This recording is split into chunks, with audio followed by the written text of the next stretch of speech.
मोहित और महिमा की छोटी सी प्यारी सी गृहस्थी थी। शादी को 6 साल हो गए थे। मधुर संबंध और गहरे हो रहे थे। अनंत 2 साल का हो गया था। अब एक और मेहमान बस 4-5 महीनों में आने वाला था। खुशी खुशी जीवन की बगिया महक रही थी। मोहित महिमा का बहुत ख्याल रखता था। महिमा ने भी जीवन के हर एक पल में मोहित को हद से ज़्यादा प्यार किया। शादी के 5 साल बाद भी यूँ लगता कि जैसे अब भी दोनों प्यार में हैं और जल्द से जल्द एक दूसरे के जीवन साथी बनना चाहते हों। रिश्तेदारों और करीबी दोस्तों के अलावा शायद ही कोई समझ पाता था कि दोनों पति पत्नी हैं।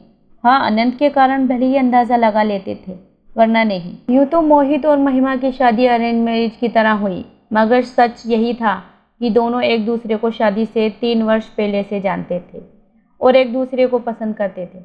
दिल में एक दूसरे को जगह दी तो फिर कोई और दिल में ना आया। दुनिया एक दूसरे के दिल में ही बसा ली सदा के लिए।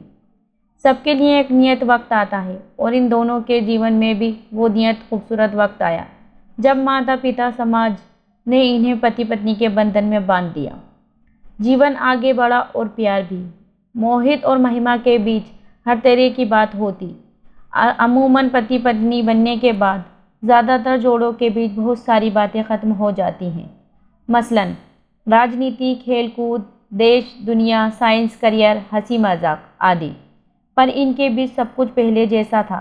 हंसी मजाक, ठिठोली, वाद विवाद, एक दूसरे की टांग खिंचाई, एक दूसरे को ख़ास बातों में सलाह देना लेना, साथ घूमना फिरना, एक ही प्लेट में खाना, एक दूसरे का इंतज़ार करना आदि। सब कुछ बहुत प्यारा था। मोहित और महिमा के बीच ऐसा नहीं कि मोहित और महिमा के झगड़े ना होते हों। होते थे, मगर वैसे ही जैसे दोस्त लड़ते झगड़ते, मुंह फुलाते और आखिर में वही होता, चलो छोड़ो ना यार, जाने दो ना, सॉरी बाबा, माफ़ कर दो ना, गलती हो गई, और दोनों एक दूसरे को गले लगा लेते। सब कुछ अच्छा चल रहा था, कहीं कोई कमी ना थी। जीवन बगिया प्यार से सराबोर थी। फिर भी जाने क्यों कभी कभी महिमा उदास हो जाती, पर अगले ही क्षण अपनी उदासी झटक कर मुस्कुरा देती। मोहित कभी शायद ही उसके उदास पल देख पाता और कभी दिख भी जाता तो महिमा कहती, कुछ नहीं, यूं ही। अनंत के साथ दोनों के जीवन और निरंतर करियर की प्रगति से दोनों इतने खुश थे कि कई लोगों के मन में ईर्ष्या भी पैदा हो जाती। हालांकि मोहित और महिमा के बीच भी कई सारे अंतर थे जो किसी भी युगल में होना स्वाभाविक है, क्योंकि दो अलग अलग परिवार, परिवेश और अलग शहर के लोग एक हो भी नहीं सकते। परंतु दोनों ने एक दूसरे के साथ बड़ी सहजता से हर तरह का तारतम्य बिठा लिया था। प्रेम चीज़ ही ऐसी है जो खुद का त्याग कर दूसरों को खुशी रखने की कला सिखा ही देती है। मगर इन सब बातों के बीच एक ऐसी बात थी, एक ऐसी आदत मोहित की जो महिमा कभी भी दिल से एक्सेप्ट नहीं कर सकी। हालांकि उसने बहुत कोशिश की। उसने कई बार मोहित से कहा भी, बहुत मिन्नतें भी की कि प्लीज़ इस आदत को छोड़ दो।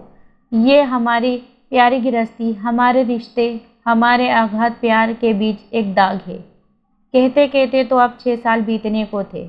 मोहित ने जाने उस आदत को खुद त्यागना ना चाहा या उससे हुआ नहीं, ये पता नहीं। जबकि कहते हैं दुनिया में ज़िंदगी और मौत के अलावा बाकी सब कुछ संभव है। खैर, वक्त बीतता रहा। महिमा ने अपने मन को ही समझा लिया कि उसको याद आता है कि सभी बड़े बुजुर्ग और बुद्धिजीवी लोग का कहना है कि इस संसार में ऐसा कोई नहीं जिसको जीवन की संपूर्ण खुशियाँ मिल जाएं। महान पाठ गायिका लता जी के गीत सुनकर मन को बहला लेती। हर किसी को मुकम्मल जहां नहीं मिलता, कभी ज़मीं तो कभी आसमां नहीं मिलता। वो सोचती कोई बात नहीं, दुनिया में तो लोगों को न जाने कितने गम हैं। मैं तो संसार की खुशकिस्मत लड़की हूँ जो मैं मोहित जैसा जीवन साथी है मेरा। यही सोच मन में उठती एक हल्की सी कसक को खुद अपने ही विचारों से रगड़कर मिटा देती। मधुर पल और मधुर हो गए थे नन्हे मेहमान के आगमन में। बस 2 महीने की देरी थी। मोहित जल्दी घर आता, महिमा को बहुत प्यार देता। आनंद भी बहुत खुश था क्योंकि उसको बताया गया कि मम्मी तुम्हारे लिए जल्द ही एक बहुत ही सुंदर गुड्डा या गुड़िया लेने जाएगी जो तुम्हारे साथ खेलेगा भी, दौड़ेगा भी और बातें भी करेगा। आनंद को गोद में लिए मोहित महिमा के साथ बैठा घंटों दुनिया जहान की बातें करता। महिमा हर वक्त खुश थी, पर कभी कभी अनायास पूछ बैठती, मोहित तुम सच में अपनी आदत नहीं छोड़ सकते? मोहित उसके हाथ थाम फिर वही बात दोहरा देता जो पिछले 6 साल से कह रहा था, बस 2-4 दिन दे दो मुझे।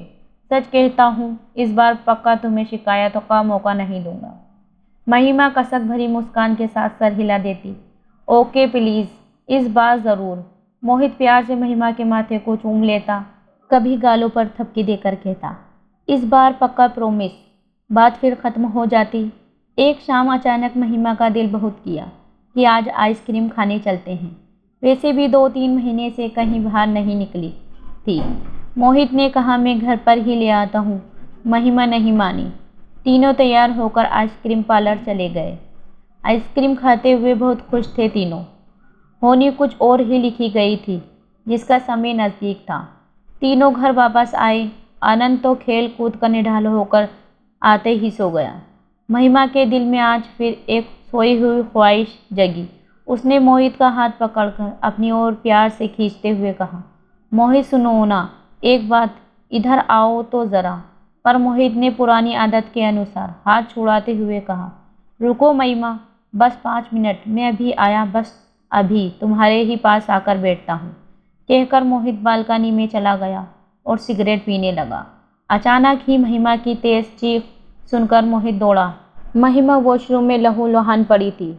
अब बस उसकी आंखें कुछ कह रही थी, पर उसके मुंह से कोई आवाज़ नहीं निकल रही थी। मोहित के प्राण सूख चले। उसने घड़ी भर बिना देर किए एम्बुलेंस बुलाया और महिमा को कुछ ही पल में हॉस्पिटल पहुंचाया गया। तत्काल इलाज शुरू हुआ। मोहित तब तक अपने माता पिता और महिमा के घर वालों को भी खबर कर चुका था। सभी आ गए। सभी महिमा के लिए चिंतित और दुखी थे। उधर आनंद घर में अकेला था। सिर्फ नौकरों के भरोसे छोटा बच्चा नहीं रह सकता, इसलिए मोहित की मां को घर जाना पड़ा। इधर डॉक्टर महिमा की कंडीशन अब भी खतरे में बता रहे थे। बच्चा पेट में ख़त्म हो गया था। डॉक्टर ने ऑपरेशन कर दिया था और अब महिमा को बचाने की कोशिश में जुटे थे।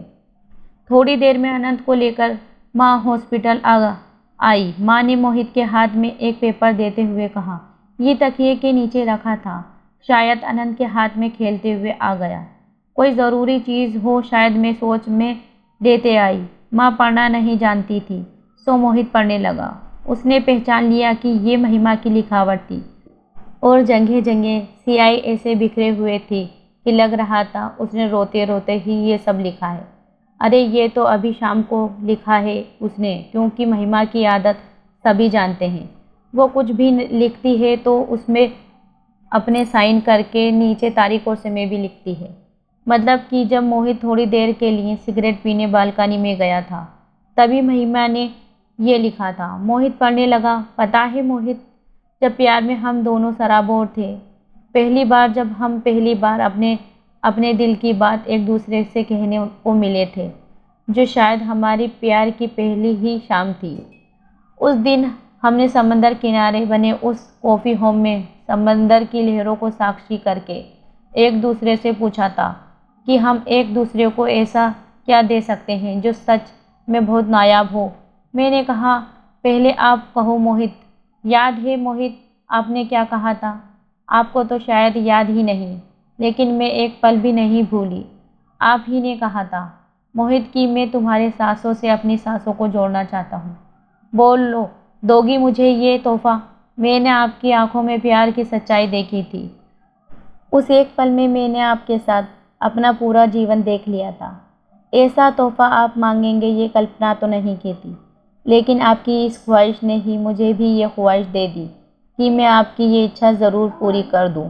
दिल में तो आया था कि अभी ही पूरी कर दूं, पर मैं शादी के बाद आपकी ये इच्छा ज़रूर पूरी करूंगी, मैंने सोच लिया था। लेकिन साथ ही ये भी था कि मुझे आपकी सिगरेट बर्दाश्त न थी। मैंने अपने घर परिवार में कभी ये सब देखा सहा नहीं था। मुझे इसके धुएं से, इसकी अजीब सी स्मेल से हद से ज़्यादा नफ़रत थी। मेरा दम घुटने को हो आता है इससे, लेकिन फिर भी मैंने नज़रें नीची करके कहा कि सही वक्त आने पर आपको ये तोहफ़ा ज़रूर दूंगी। आपकी आंखें खुशी से चमक उठी थी। मुझे बहुत अच्छा लगा था। मोहित, फिर आपने मुझसे पूछा कि तुम्हें क्या चाहिए। याद है मोहित, मैंने एक ही चीज़ मांगी थी, मोहित, आप ये सिगरेट पीना छोड़ दो। इसके अलावा मुझे सारी ज़िंदगी कुछ और नहीं चाहिए। आपने कहा बस एक सप्ताह बाद तुम मुझे सिगरेट पीते नहीं देखोगी। मैं कितनी खुश हुई थी, आप इसका अंदाज़ा नहीं लगा सकते। लेकिन आपने पलटकर ये नहीं पूछा कि मुझे यही तोहफ़ा नायाब क्यों लगा। मैंने बताया भी नहीं। जानते हो मोहित, क्यों यही मांगा था मैंने? ताकि मैं आपकी ख्वाहिश पूरी कर सकूं। हाँ मोहित, आपकी सांसों से अपनी सांसों को जोड़ने की ख्वाहिश मेरे मन में भी जाग चुकी थी, पर आपकी सिगरेट ने मुझे ये कभी करना न दिया। मुझे आपसे बहुत प्यार मिला है मोहित, बहुत सम्मान मिला है। सच है, आपको जीवन साथी पाकर मैं इस जहान में खुद को सबसे ज़्यादा खुशनसीब पाती हूँ। हमारे प्यार के अनगिनत पल हैं मोहित। हमारी एक दूसरे से नज़दीकियाँ तो शरीर और आत्मा की तरह हैं मोहित, पर बेहद अजीब है ना कि इतने करीब होकर भी वो पल नहीं पाया कि मेरा वादा और मेरी एक छोटी सी ख्वाहिश पूरी हो सके। शादी के बाद इन 6 सालों में अपने मेरे लिए बहुत कुछ किया, पर अफसोस मेरी एक छोटी सी ख्वाहिश आज भी अधूरी है। कितनी बार मैंने चाहा, मगर हर बार जब भी आपकी सांसों के हम कदम बनना चाहा, हर बार वही सिगरेट की अजीब सी गंध ने मुझे मुंह फेर लेने पर मजबूर किया। लेकिन आपने कभी समझने की कोशिश नहीं की। क्या कोई यकीन कर सकता है, मोहित की पति पत्नी होकर, एक बच्चे के माता पिता होकर भी हम एक दूसरे के होठों के स्पर्श को नहीं जानते। लोग हंसेंगे कि ये क्या बकवास है। भला ये 6 साल के दाम्पत्य जीवन में ऐसा पल ना आया हो। मैं कैसे कहूँ कि हमारे अटूट बंधन, गहरे प्रेम के बीच ये एक दाग की तरह है। मगर सच है, आप नहीं समझोगे मोहित, लेकिन मैं अब समझ गई हूँ। आप मुझे भी छोड़ सकते हो, लेकिन सिगरेट को नहीं, कभी नहीं। मैं फिर आज इसलिए लिख रही हूँ मोहित, क्योंकि आज हद से ज़्यादा दिल मचल गया था और लगा था कि आपने आज तो बहुत देर से सिगरेट नहीं पी है। शायद आज एक बार ही सही मेरी ख्वाहिश पूरी हो जाएगी। लेकिन आज भी आप हाथ छुड़ाकर सिगरेट उठाकर चल दिए। मैं रोना चाहती थी चीख चीख कर, पर नहीं रो सकती। शायद हमारे अगाध प्रेम में ये शोभनीय नहीं होगा। मैं बांटना चाहती हूँ अपना ये दर्द, मगर क्या ये किसी से कहना उचित लगेगा? बेहद अपमानित महसूस करने लगी हूँ आपकी सिगरेट के सामने अपने आप को। कोई तरीका नहीं है मेरे पास अपने इस अधूरी ख्वाहिश का दर्द बांटने के सिवाय इसके कि पन्ने में उतार कर दिल हल्का कर लूँ, जबकि जानती हूँ कि पहले की तरह कुछ देर बाद इसको भी पाड़कर फेंक दूंगी। पर कोई बात नहीं, दिल तो हल्का हो जाता है।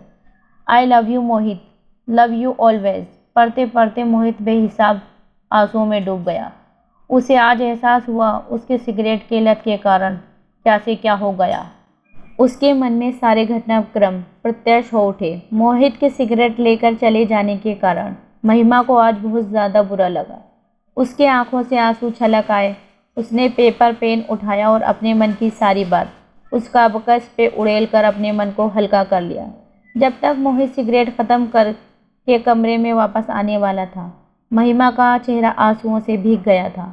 वो उठकर मुँह हाथ धोने चली गई। जब वो वॉशरूम से वापस आने लगी, ना जाने कैसे उसका पैर फिसल गया। ये उसकी संतप्त मन की दशा थी, या महज प्रेगनेंसी के कारण उसको चक्कर आया होगा, या कि उसकी जीवन की इतनी अवधि तय थी। ये तो परमात्मा को ही पता था, या फिर खुद महिमा को ही। मोहित पागलों की तरह डॉक्टर से कह रहा था, मेरी महिमा को बचा लो, मेरा सब कुछ ले लो, मेरी जान भी उसको दे दो, मगर बचा दो उसको। लेकिन ये नहीं हो सका। 8 घंटे के अथक प्रयास के बाद डॉक्टरों ने आकर कहा, हमने बहुत कोशिश की, लेकिन हम हार गए। महिमा के पास अब ज़्यादा समय नहीं है, उससे मिल लें आप लोग। मोहित बदहवास महिमा के पास पहुंचा। महिमा की आंखें शून्यता से भरी थी। मोहित ने उसका हाथ थामा और पागलों की तरह कहने लगा, महिमा मुझे छोड़कर मत जाओ, मत जाओ महिमा, मैं तुम्हारी हर बात मान लूँगा आज से, अभी से, अब नहीं टालूँगा एक सेकंड भी नहीं। बस मत जाओ, मत जाओ मुझे छोड़कर। महिमा की आंखें मोहित के चेहरे पे टिक गईं। वो बहुत मुश्किल से ज़रा सा मुस्कुराई और अपने होठों पे एक मासूम सी ख्वाहिश सजाए हमेशा के लिए खामोश हो गई। तो दोस्तों, आपको ये कहानी कैसी लगी हमें कमेंट में बताएं और वीडियो को लाइक करें और हमारे चैनल को ज़रूर सब्सक्राइब करें।